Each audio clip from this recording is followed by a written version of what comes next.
오늘의 말씀을 함께 나누겠습니다. 오늘의 말씀은 에베소서 6장 1절에서 4절 말씀입니다.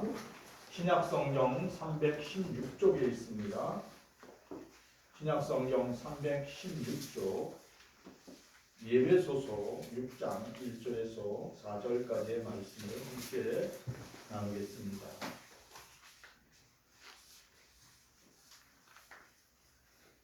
에베소서 6장 1절 자녀들아 주 안에서 너희 부모에게 순종하라 이것이 옳으니라.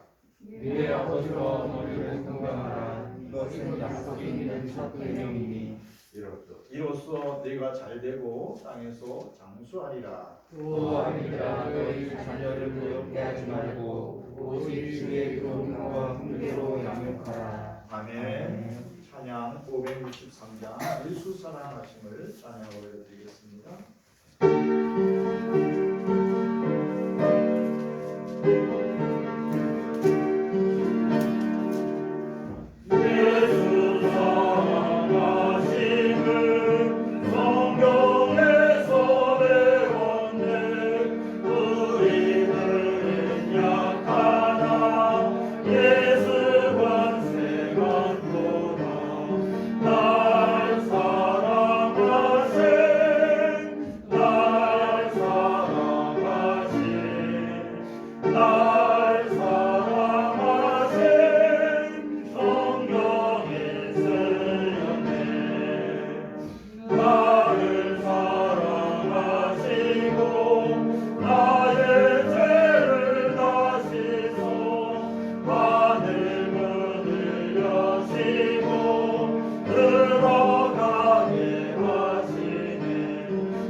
예수 그리스도 안에 사랑합니다.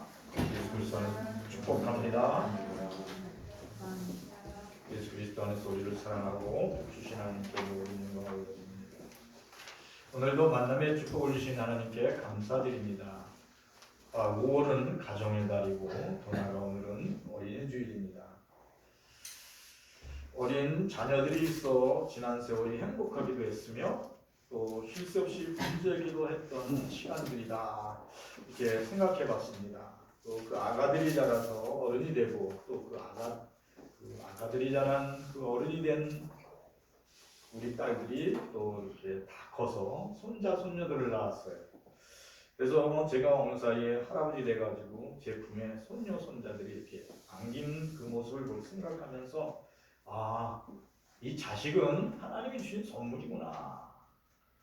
하나님에게 내게 준 하나님의 기쁨이구나 이런 생각을 했어요. 그래서 오늘 특별히 말씀의 제목이 자녀를 노엽게 하지 말고 주의 교훈과 훈계로 양육하라 이렇게 했는데 나는 정말 하나님의 말씀대로 우리의 자녀들을 노엽게 하지 아니하고 주님의 교훈과 훈계로 양육했나를 한번 깊이 생각해 봤어요. 그러면서 다시 한번 하나님 앞에 무릎 꿇고 하나님 감사합니다. 저에게 이렇게 하나님의 아름다운 선물을 주심을 감사합니다. 이렇게 기도했는데 성경은 그렇게 말씀했어요.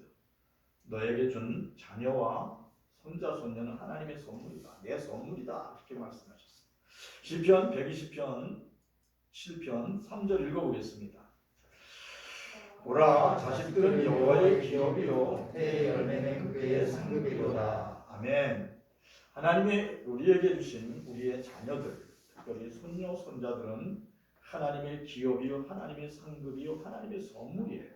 오늘 성경의 말씀과 같이 우리에게 맡겨진 자녀들을 어떻게 하면, 또 우리의 손자 손녀들을 어떻게 하면 건강하고 지혜롭게 키울 수 있을까, 늘 이렇게 염려하고 근심된 마음이 우리 모두의 마음인 줄 믿습니다. 어떻게 하면 아이들에게 마음의 상처를 입히지 않고 주님의 마음으로, 주님의 생각으로, 주님의 정신으로 교육하고 또 훈계해서 사람들로부터 존경받고 하나님으로부터 사랑받는, 인정받는 그러한 자녀들을 키울 수 있을까? 이게 어머니의 기도이며 아버지의 기도인 줄 믿습니다.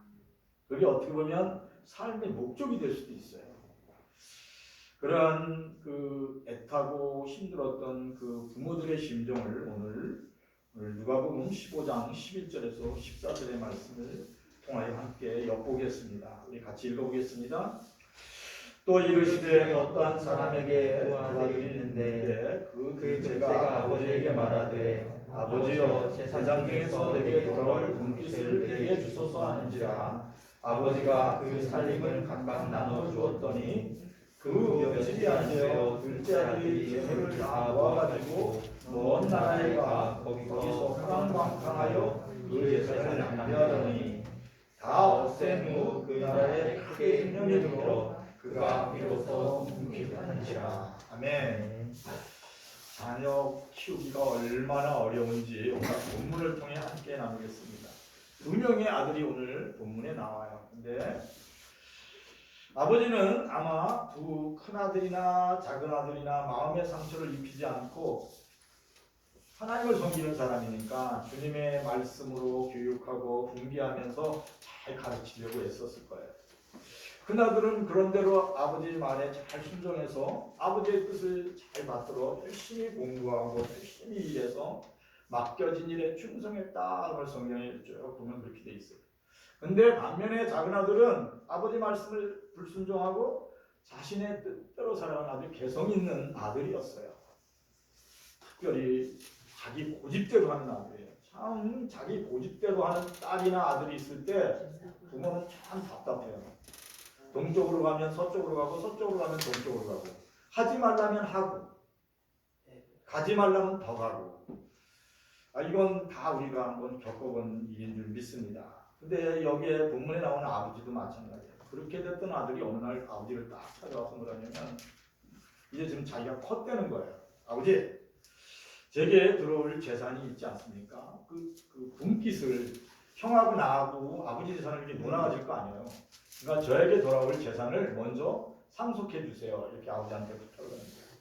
근데 그 유대인의 풍습에 보면 지금도 그렇지만 그 옛날에도 아버지가 살아있을 때는 재산 상속을 안 하게 돼 있더라고요.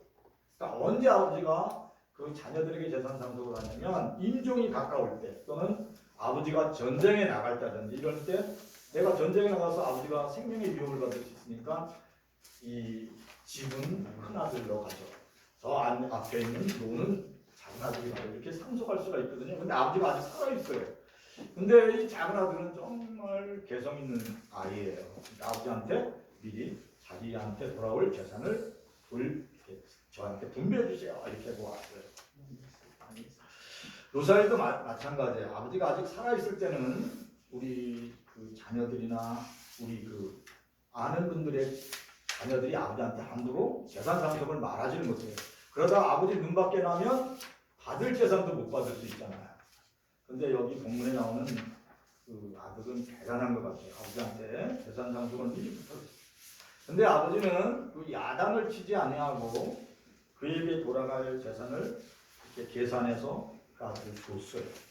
그러니까 아들은 아버지한테 그 받은 재산을 모아가지고 먼 나라로 이민을 갔다. 오늘 본문에 그렇게 돼 있어요. 그러니까 아버지의 잔소리나 아버지의 훈계나 아버지의 교훈을 아주 듣기 싫어했던 것 같아요.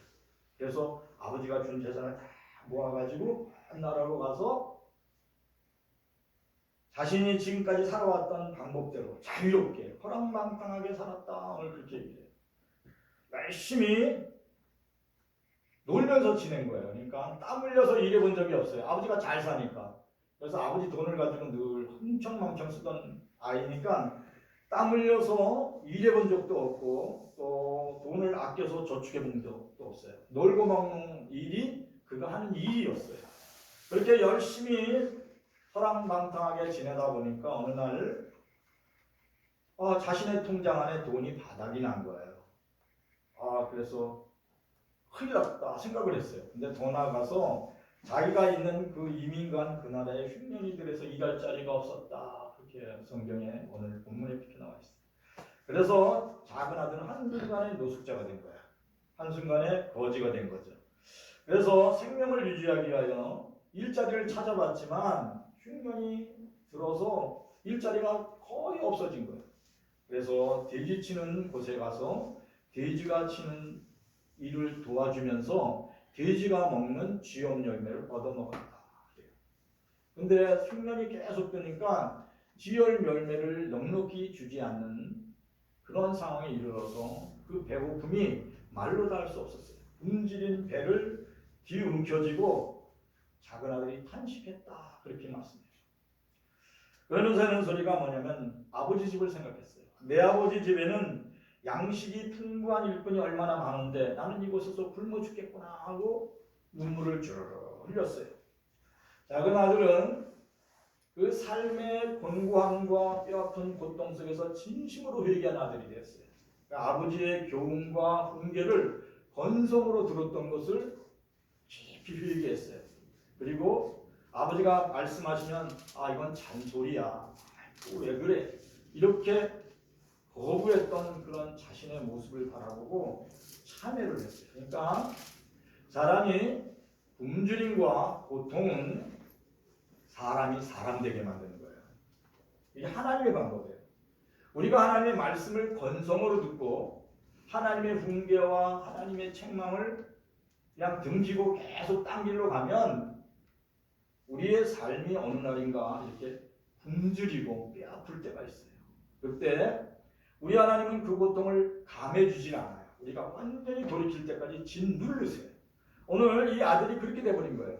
완전히 그냥 노숙자가 돼버린 거예요. 하루하루 사는 게 너무 배고파서 힘든 거예요. 배고파서. 그래서 결심한 게 뭐냐면 정말 우리 아버지가 날 사랑했네. 재산 상속을 안 해줄 수도 있는데 어떻게 나한테 이 분깃을 주셨지? 근데 나는 이것도 모르고 그냥 허랑방탕하게 하루아침에 거지가 됐네. 이제 아버지 집으로 돌아갈 거야. 그리고 아버지 앞에 가서 무릎 꿇고 기도 간절히 용서를 빌 거야. 나는 자식 될 자격이 안 돼. 그러면서 아버지 집을 향하기로 가기로 마음에 작정했어요. 이제 아버지 앞에 돌아가서 아버지, 제가 하늘과 아버지께 죄를 지었습니다. 저는 아들 될 자격이 없어요. 아버지 품꾼이 하나를 받아주시면 감사하겠습니다. 이렇게 자기 혼자서 되뇌이면서 연습까지 다 했어요. 아버지 앞에 가서 이렇게 얘기를 해야지. 그러면서 아버지 집으로 맨발로 쫙 걸어가는 거예요. 근데 아버지는 그 아들이 집을 나가는 그 순간부터 그 아들을 위하여 기도하셨어요. 사랑하는 우리 아들, 정말 개성 있게 사는, 정말 자신의 생각대로 마음대로 사는 이 아들, 어디 가서든 죽지만 않고 돌아왔으면 좋겠다 하고 늘 문 밖에서 늘 기다렸어요. 그 아들이 돌아오기를 늘 기다렸는데 어느 날 거지가 하나가 딱 오는데 자기 아들이 아닌가 하고 자세히 보니까 분명히 자기 아들이에요. 근데 오늘 성경에 뭐라고 말씀했냐면 그 아버지가 그 아들을 치근히 봤다. 그러니까 불쌍히 봤다. 그리고 뛰어가서 그 아들을 끌어안고 입 맞추고 그 아들을 품어줬다. 우리 하나님의 마음을 오늘 성경이 말씀하고 있어요. 우리가 세상을 살아가면서 우리도 모르는 사이에 이렇게 하나님의 말씀을 등지고 하나님의 말씀을 건성으로 듣고 우리 이렇게 거지가 될 수가 있어요. 이 아들이 돌아왔을 때 아버지는 이 아들에게 목욕을 시키고 새 옷을 입히고 새 신을 신기고 아들이라는 증표로 자기의 반지를 떼서 아들한테 탁 끼워줘요. 그리고 잔치를 베풀어줘요. 그때 그 아들은 아버지 앞에 무릎 꿇고 아버지, 제가 하늘과 아버지께 죄를 졌습니다. 진실로 아들이 된 자격이 없습니다. 풍부를 하나로 주십시오. 그럴 때 아버지는 합니다. 너는 내가 잃어버렸던 아들이다. 너는 나의 기쁨이며 나의 기업이며 나의 하나님이 주신 내게 준 상급이다. 그리고 그를 품고 그에게 큰 상급을 주고 그 아들의 본인을 다시 회복시켜 주십니다. 그러니까 아버지를 잃은 작은 아들을 찾은 것에 대하여 아버지는 최고의 기쁨이라고 했어요. 그래요. 근데 이것이 세상 모두의 부모님들의 마음인 줄 믿습니다. 아멘. 사랑하는 아들이 큰 잘못을 지고 감옥에 가 있잖아요. 그러면 눈물로 간절히 기도하는 사람은 어머니와 아버지예요. 그러니까 어머니와 아버지 서로 말도 못해요. 당신이 애를 잘못 키워서 그래. 이렇게 말도 못해요. 왜냐면 둘 다 책임이니까. 엄마는 건너방에서, 아빠는 이쪽 방에서 감옥에 가 있는 아들을 놓고 간절히 기도하는 아버지 하나님, 우리가 잘못해서 아이가 감옥에 있습니다. 우리를 용서해 주십시오.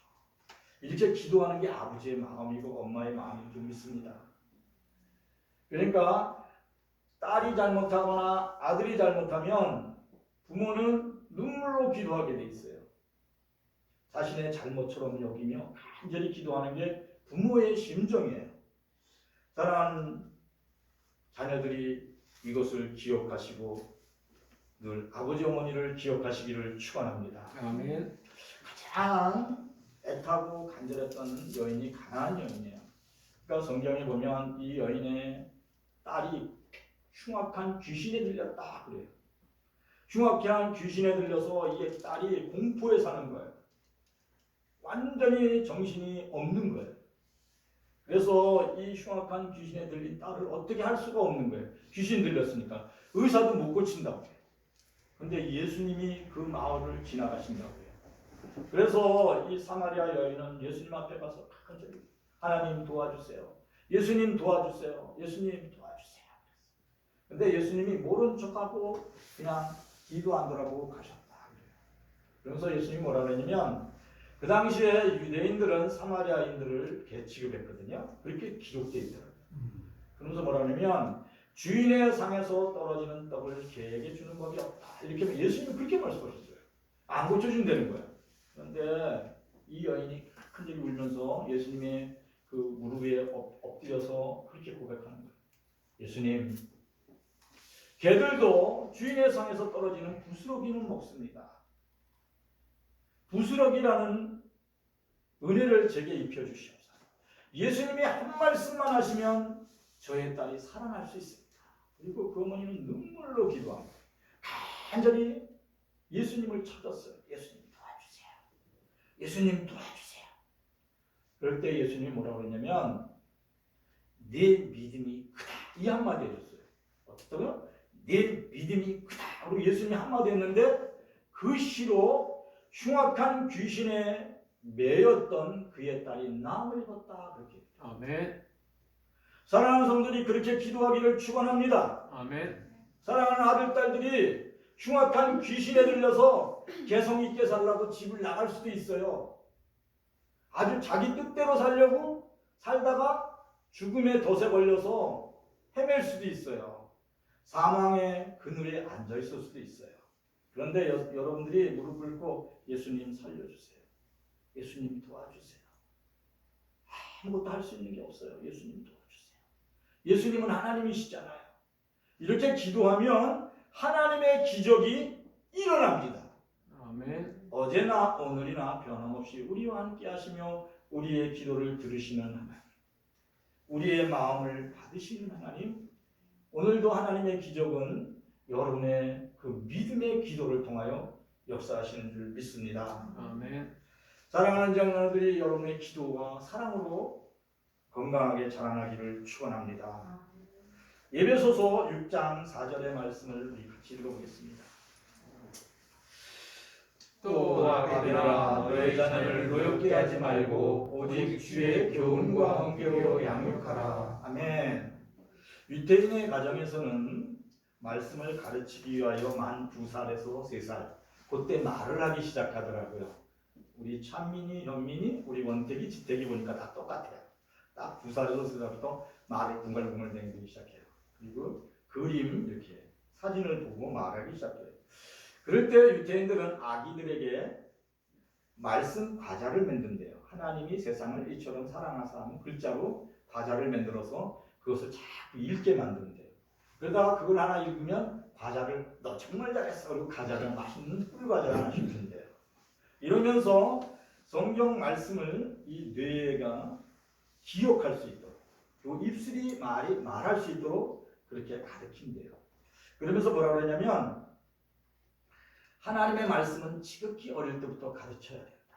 그래서 유치원에 들어가기 시작하면 하나님의 말씀을 암송하게 시킵니다. 근데 옛날 우리 어른들도 그렇게 말씀하셨어요. 3살 버릇이 몇 살까지 간다고요? 예, 80까지 간다. 그리고 바늘도둑이 소도둑 된다고 했어요. 그러니까 잘못된 습관을 어릴 적부터 그대로 놔두고 임의대로 놔두면 마음대로 하도록 놔두면 부모님이 욕을 먹게 된다. 오늘 성경은 그렇게 말씀하고 있어요. 잠언 29장 15절을 같이 읽어보겠습니다. 채찍과 꾸지람이 지혜를 주거늘 이미로 행하게 버려둔 자식은 어미를 욕되게 하느니라. 예. 채찍질하고 꾸지람하는 것을 하기 싫다고 그냥 내깔려 주잖아요. 근데 그렇게 되면 지혜롭지 못하고 임의로에게 버려두면 선함을 모르는 그 아이 때문에 부모님이 욕을 보게 됩니다. 사랑하는 성도들이 채찍과 꾸지람을 지혜롭게 감당하시기를 축원합니다. 그럴 때 아이가 임의로 하는 습관을 고쳐요. 채찍과 꾸지람이 자녀에게 아픔을 줄 수는 있어요. 그런데 선악을 분별할 수 있는 지혜를 갖게 하는 줄 믿습니다. 그러니까 이건 옳은 일이네. 이건 옳지 않은 일이네. 이건 거짓말이네. 이건 진실이네. 이렇게 생각하면서 살아가고 성장할 수 있도록. 그래서 옳지 않은 일은 거절할 수 있는 용기 있는 자녀로 여러분의 자녀를 키우시기를 축원합니다. 그래서 이거는 잘못된 일이야. 이럴 때 그 자녀가 이거는 잘못됐습니다. 저는 이 일을 거절하겠습니다. 이렇게 올바른 교육을 받고 자란 아이가 하나님의 공의와 정의를 이루는 줄 믿습니다. 더 나아가 그 부모의 기쁨이 돼요. 여러분들이 그렇게 자녀들을 키우시기를 축원합니다. 그러면 자녀들의 올바른 교육이 부모의 기쁨이 되고 평안이 된다고 그렇게 말씀했어요. 잠언 29장 17절 같이 읽어보겠습니다. 내 자식을 징계하라. 그리하면 그가 너를 평안하게 하겠고 또 내 마음에 기쁨을 주리라. 예, 내 자식을 징계하라고 했어요. 야단칠 건 야단치라는 거예요. 그리하면 그로 인하여 네가 평안하게 되고 내 마음이 기쁘리라. 그래요. 왜 그렇게 되냐면 세월이 지나면 지날수록 유혹이 많아요. 그렇죠. 그리고 시험 많은 이 세상에서 우리의 자녀들이 유혹에 빠지지 않고 시험에 들지 않고 건강하게 살려면 주님의 교훈과 훈계를 힘써 가르쳐야 됩니다. 그러니까 그거 참 듣기 싫어요 아버지. 이렇게 그냥 거부를 하더라도 그 아까 둘째 아들처럼 개성이 있더라도 듣든지 아니 듣든지 계속 말씀을 나누고 말씀을 삶에 적용할 수 있도록 훈련을 해야 합니다. 그 세상을 사랑하면서 마땅히 지켜 행할 일을 자식에게 안 가르치면 그 모든 책임은 부모에게 있다고 성경은 그렇게 말씀하고 있어요. 여러분이 사랑하는 자녀들에게 세상에 마땅히 살아갈 갈 길을 안 가르치면 여러분에게 다 책임이 있는 거예요. 잠언 22장 6절만 읽어보겠습니다. 마땅히 행할 길을 아이에게 가르치라. 그리하여 늙어도 떠나지 아니하리라. 예, 여러분들이 이제 이렇게 조그만 애들한테 이거는 거짓말하면 안 돼. 남을 속이면 안 돼. 악한 일을 하면 안 돼. 이렇게 가르치면 그 말이 여든까지 간다는 거예요. 근데 안 가르치면 여러분에게 책임입니다.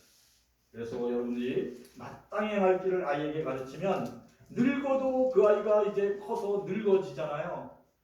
이렇게 될 때 그것을 기억한다. 도둑질하던 두 부부가 자녀를 낳았어요. 그래서 두 사람은 자기네들은 열심히 도둑하다가 형무소를 감옥을 그냥 집단을 드나들었거든요. 그래서 우리 아이는 이렇게 키우지 말아야지 이렇게 결심을 하고 둘이서 결정했어요. 여보, 우리는 도둑질하다가 우리가 수시로 당신이 들어가거나 내가 들어가고 교대 기도로 감옥을 가는데 우리 아이들은 그렇게 키우면 안 되겠지. 그랬더니 남편이 그럼 우리 애들은 그렇게 키우면 안 되겠지. 그래서 둘이 결심을 했어요. 그리고 아이들한테 도둑질하지 말라고 그렇게 교육도 했어요. 그런데 문제는 뭐냐면 남편이 도둑질하다가 감옥에 들어가면 부인이 혼자서 애들을 키우는 거예요. 그러다가 남편이 나와서 살다가 또 부인이 도둑질하다 또 걸리면 부인이 감옥에 들어가는 경우가 있어요. 그래서 그 도둑질하면 안 된다고 아이들한테 가르쳤는데 무의식 중에 아이들이 이렇게 도둑질하는 것을 이렇게 느끼고 그 아이들도 그대로 배워가는 거예요. 그래서 이 두 부부는 도둑질하는 이 두 부부는 너무 가슴이 아팠어요. 정말 우리들처럼 키우지 않으려고 했는데 왜 이게 안 되지? 그래요. 마땅히 행할 길은 말로만 가르쳐서는 안 돼요. 그건 삶에 적용이 안 되는 거예요. 마땅히 행할 길은 부모가 먼저 실천하고 마땅히 행할 길을 자녀에게 가르칠 때 삶에 적용이 되는 줄 믿습니다. 사랑하는 성도들이 거짓말을 매일매일 틈틈이 거짓말하면서 자녀들한테는 사랑하는 아들아 거짓말하면 안 돼. 거짓말하면 안 돼. 근데 그 아버지가 아들한테도 거짓말을 해요. 그럼 그 아들이 그걸 받아들이겠냐고요. 그러니까 여러분들이 그 어떠한 마땅히 갈 길을 가르치려면 여러분들 자신이 신실하게 주님의 훈계와 교훈을 여러분 자신에게 적용해야 될 줄 믿습니다. 그럴 때 사랑하는 자녀들은 우리 아버지 진짜 신실하다. 우리 아버지 가난하지만 정직하게 열심히 살아. 난 우리 아버지처럼 될 거야. 이렇게 하면서 아이가 건강하고 지혜롭게 자라나는 줄 믿습니다.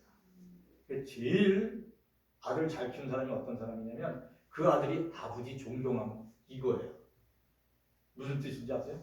우리 아버지 누가 뭐래도 우리 아버지 나는 존경해. 나 우리 아버지 사랑해. 그러면 그 아버지는 상급을 이미 받은 거예요. 사랑하는 성도들이 모두 자녀들한테 이런 칭찬받게 되기를 축원합니다. 사랑하는 자녀들이 사람들로부터 존경받고 하나님께 사랑받게 되기를 축원합니다. 누가복음 9장 46절에서 48절 같이 읽어보겠습니다. 제자들에게서 그가 하는 결론이 일어나니 예수께서 그 마음에 결론하는 것을 아시고 어린아이 하나를 데려다가 자기 곁에 세우시고 그들에게 이르시되 누구든지 내 이름으로 이런 어린아이 하나를 영접하면 곧 나를 영접하며 또 누구든지 나를 영접하면 곧 나를 보내신 이를 영접함이라.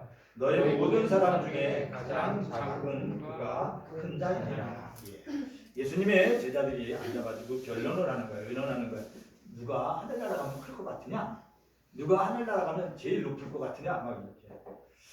그러는 모습을 보았던 예수님이 어린아이를 한 명 딱 갖다 놓고 뭐라 그러냐면 너희들이 내 이름으로 어린아이를 신실한 부부에게 사랑하면서 너희들이 영접하면 나를 영접하고 사랑한 것과 똑같다. 그러니까 예수님이 진심으로 어린아이 학생을 하나를 사랑해서 그 영혼을 사랑해서 진심으로 영혼 구원을 위해 기도하고 그 어린아이를 예수님 앞으로 인도하면 내가 하늘에서 큰 자가 될 거다. 그렇게 말씀하셨어요. 그래서 제자들이 생각해 볼 때 그렇구나. 자기들이 생각하는 하늘나라에서의 큰 자가 전혀 아니었어요. 그래요. 제가 이렇게 오늘 여러분 앞에 서서 이렇게 설교를 하고 예수님은 누구신가를 이렇게 같이 나누는데 제가 이렇게 교회 다니게 된 것도 주일학교 선생님이 길에서 열심히 놀고 있는 저를 향해서 사랑하는 재만아 교회 가지 않겠니? 그래서 따라간 게 여름 성경학교였어요. 근데 여름 성경학교가 너무 재밌더라고요. 그래서 그때부터 교회에 푹 빠져 생활했어요. 그래서 오늘 이 자리까지 온 줄 믿습니다. 그래요. 아주 작은 아이 하나라도 예수님의 마음을 품고 사랑하고 그 아이를 품어주고 섬겨주면 하늘에서 큰 자가 돼요. 하나님의 기쁨이 되고 많은 영혼을 전국으로 인도하는 사람이 될 수 있습니다. 여러분들이 예수님의 마음을 품고 아주 작은 아이라도 예수님 앞으로 한 사람이라도 인도하시기를 축원합니다. 그 사람을 통해서 하나님의 기적이 일어나요. 요한복음 6장 9절에서 10절 말씀 같이 읽어보겠습니다. 여기 한 아이가 있어 보리떡 5개와 물고기 2마리를 가지고 있나이다. 그러나 그것이 이 많은 사람에게 얼마나 되겠사옵나이까. 예수께서 이르시되 이 사람들과 함께하라 하시니 그곳에 잔디가 많은지라 사람들이 아니하니 수가 5,000명쯤 되더라. 한 아이가 드린 작은 보리떡 5개와 물고기 2마리가 5,000명이 먹고도 남았다. 그러니까 이 아이가 완전히 순종하는 마음으로 드린 이 보리떡 5개, 물고기 2마리. 그러니까 예수님의 손에 얹혀지니까 이 하나님의 기적을 일으킨 거예요. 5,000명이나 넘는 사람들이 다 먹고 남은 게 12가지가 됐어요. 어린 소년이 그 예수님의 손에 하면서 하나님의 기적이 일어난 것을 두 눈을 크게 뜨고 바라본 거예요. 근데 놀랍게 일어났어요. 자기가 드린 건 한 끼 먹는 그 식사량이었어요. 근데 5,000명, 엄청나게 그 상상도 못하는 그 일이 자기 눈앞에 벌어진 거예요. 그래, 오늘 성경은 우리에게 가르쳐주고 있습니다. 한 아이의 적극적인 믿음의 행동은 하나님의 기적을 일으킨다는 거예요. 어떻다고요? 한 아이예요. 아주 작은 아이 한 아이가 적극적인 믿음의 행동을 통하여 하나님의 역사를 일으켜요. 사랑하는 성도들이 아주 작은 믿음이 그게 행동으로 나타날 때 하나님의 기적으로 일으켜지는 줄 믿습니다. 잠언 20장 11절 같이 읽어보겠습니다. 비록 아이라도 자기의 동작으로 자기 행위 정통한 여호와 정직한 여호를 나타내느니라. 작은 아이들도 자기의 믿음의 행동이에요. 믿음의 말과 행동이에요. 믿음의 생각이 아니에요. 오늘 성경을 자세히 읽어보세요. 비록 아이라도 자기 동작을, 동작이라고 써 있어요. 이게 행동이에요. 믿음의 행동을 통해서 자기의 품행이, 자기의 행동이 이게 청결한 행동인지, 이게 거짓된 행동인지, 이게 올바른 행동인지, 정직한 삶인지를 구분시킨다는 거예요. 그래서 사랑하는 우리 아이 자녀들, 손자, 손녀들, 더 나아가 우리 영혼교회 학생들과 아가들이 청결한 마음과 정직한 영으로 행하는 지혜로운 사람 되기를 축원합니다. 하나님의 역사는 거기서 일어나요. 그러니까 보리떡 5개와 물고기 2마리를 예수님 앞에 드린 그 소년은 하나님 앞에 정직하고 청결한 마음으로 하나님을 사랑하는 마음으로 드린 거예요. 사랑하는 성도들이 그렇게 드릴 때 하나님의 기적은 아주 사소하고 작은 곳에서 역사하시는 줄 믿습니다. 누가복음 2장 52절 같이 읽어보겠습니다. 예수는 지혜와 키가 자라며 하나님과 사람에게 더욱 사랑스러워 하시더라. 예수님께서 갈릴리 해변에서 목수의 아들로 자라나면서 오늘 성경에 보면 지혜가 자라며 키가 자라나는 건강한 소년이 되었다 이렇게 기록되어 있어요. 그리고 하나님과 사람들로부터 사랑받는 소년이다 이렇게 기록되어 있어요.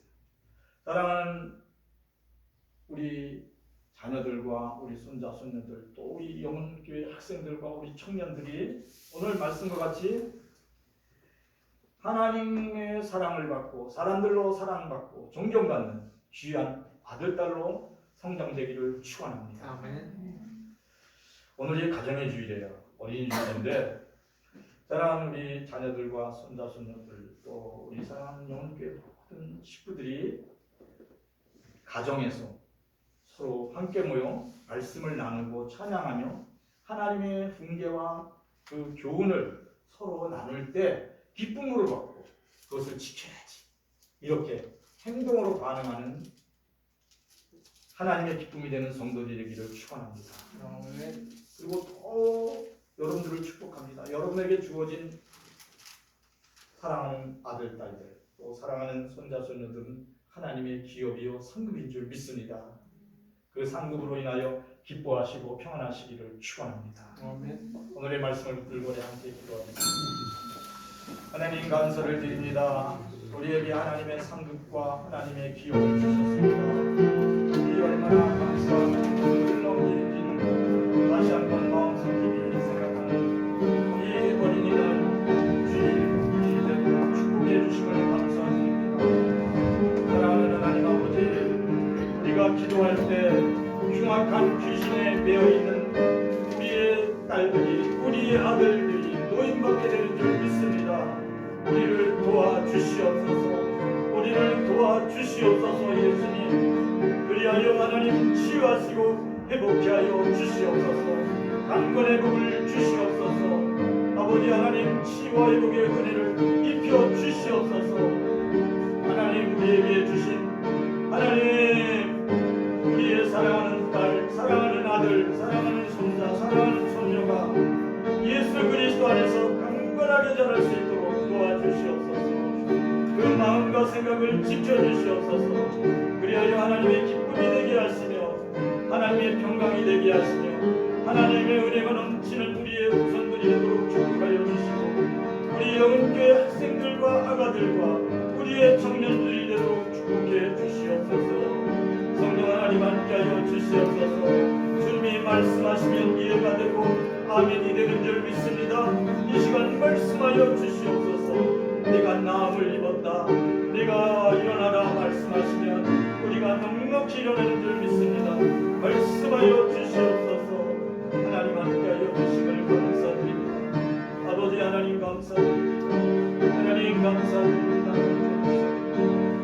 하나님 감사드립니다. 하나님 감사합니다. 하나님 감사합니다. 하나님 감사를 드립니다. 사랑하는 아들과 사랑하는 딸들과 사랑하는 손자와 사랑하는 손녀와 사랑하는 후손들과 함께 할 수 있도록 오늘까지 지켜주신 하나님께 모든 영광을 올려드립니다. 함께하는 가족들이 더욱 건강하고 더욱 편안하게 살 수 있도록 은총을 베풀어 주시옵소서. 하나님의 위로와 평안이 사랑하는 우리의 후손들에게 함께하여 주시옵소서. 그래서 하나님이 말씀하신 것처럼 하나님의 상급이요 하나님의 기업이라고 말씀하셨습니다. 우리의 후손들을 통하여 하나님의 기업이 계속 이어지도록 축복하여 주시옵소서. 더욱 강건한 복을 내려 주시옵소서. 예수 그리스도의 이름으로 기도합니다. 아멘. 이제는 우리 주 예수 그리스도의 은혜와 하나님 우리 아버지의 극진한 사랑과 성령의 충만하심이 사랑하는 모든 성도들에게 이제로 영원히 함께 하실지어다. 아멘.